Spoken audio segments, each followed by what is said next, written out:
All right. Hey, we have a couple minutes. Reflections, thoughts, feedback. What's Well, hitting you? thanks for sharing, Tommy. Must have been tough. No worries, Ben. Hey, after a while, you start sharing. Yeah, after a while, you look back and says, wow. Ben, I would say this, and for all of you guys, sometimes I wonder is, Lord, why did you allow these things to happen? And I look back now in the future, now it's 30 years later.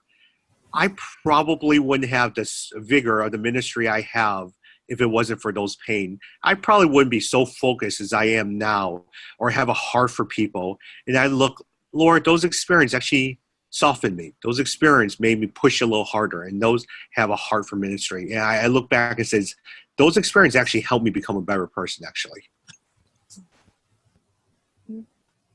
So much for sharing vulnerably, Tommy, and modeling to us.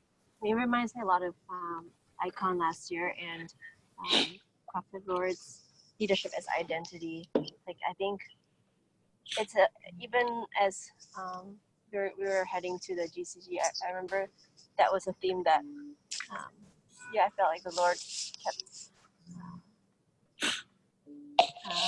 like emphasizing to me that really it's in our brokenness that we minister to others, and we become a more powerful witness. Thank you so much for sharing as well. And no problem. Hey, guys, can I say something honest to you? I think we've become friends, so I can say something to you honestly. Is each one of you guys, as I look at this, is many of you guys are Chinese Indonesians. You come from a position of wealth and power in your country. Automatically, because of your education and maybe because of your family and your status, you're elevated to a certain position, and you're surrounded by people who don't say no to you in your life. My challenge to each one of you is, who says no to you in your life? Who's the one who's going to keep you accountable? And at what point is God have the ability to say no and say, that's not what I want you to do? At what point are you going to be broken up before the gospel and say, Lord, it's not my life. It's never about my life, but always about yours. And that's my encouragement to each one of you guys too. Felicia, thank you. Any other thoughts? I have a question. Hello? You got it, James. Hello? Yep. Oh, yesterday I met Pastor Parno, and he mentioned something about I made a list of goals for 3 years time, and he asked me whether I've asked God about it, and he said that and I realized I haven't asked God about it in detail. So he said to me that whether what I'm doing now is the focus that God want me to do, or just a distraction actually. So my question is that how do you know that for each of us, how do we know that what we are doing now is really what God wants us to do, or just a distractions to hinder from our real purpose for God? Let me give you two answers. What that is.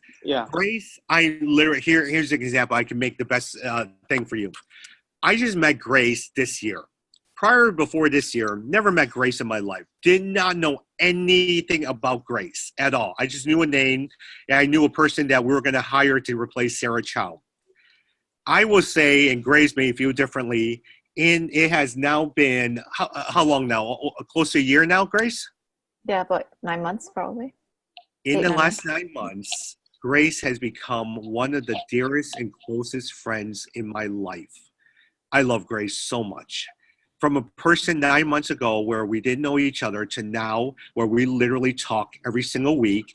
Before that, did not know what Grace likes, did not know how she operates, did not know her character. I got reports on what she was. I got reports on how she operates. I probably had an initial interview with her before we hired her.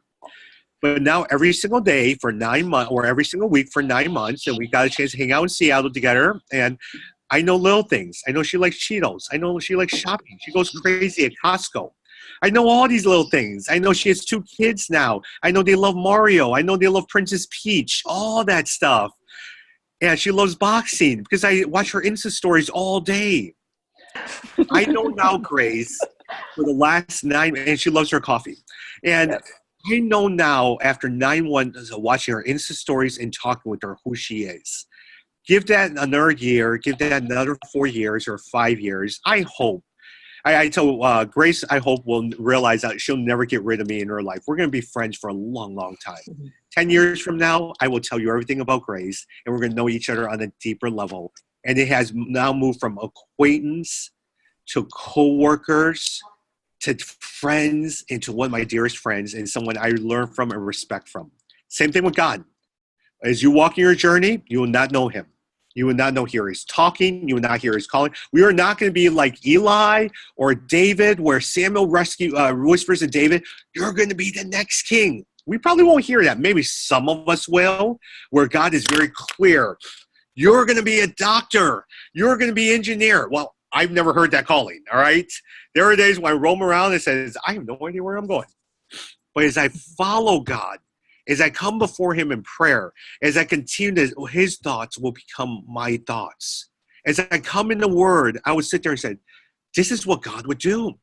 This is, and God speaks to me through those words. God speaks to me to different people. And I know currently is, Lord, as I follow with you, I will begin to hear your thoughts.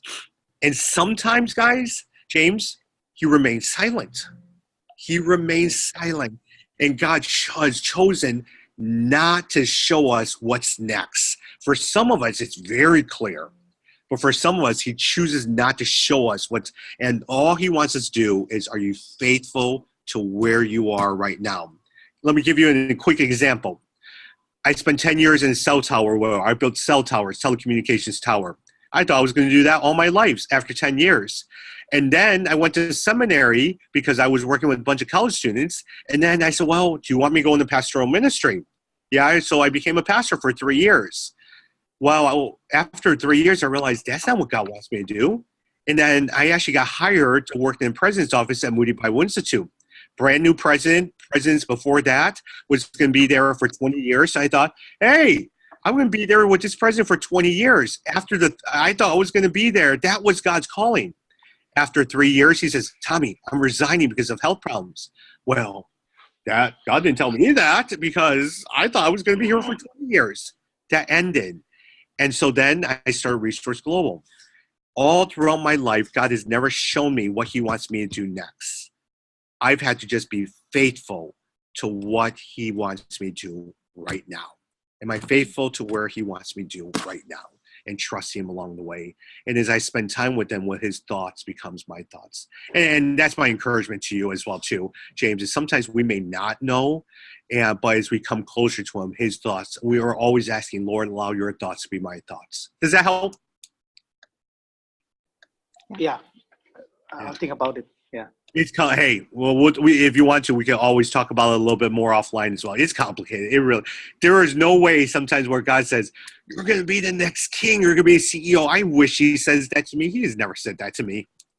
Yeah. Any other thoughts, reflections? Anyone? Sonia, what do you think? Or Valencia, I haven't heard from you guys. Or Robin? Hey, Tommy. I think Yeah. thank you for sharing. For me, myself,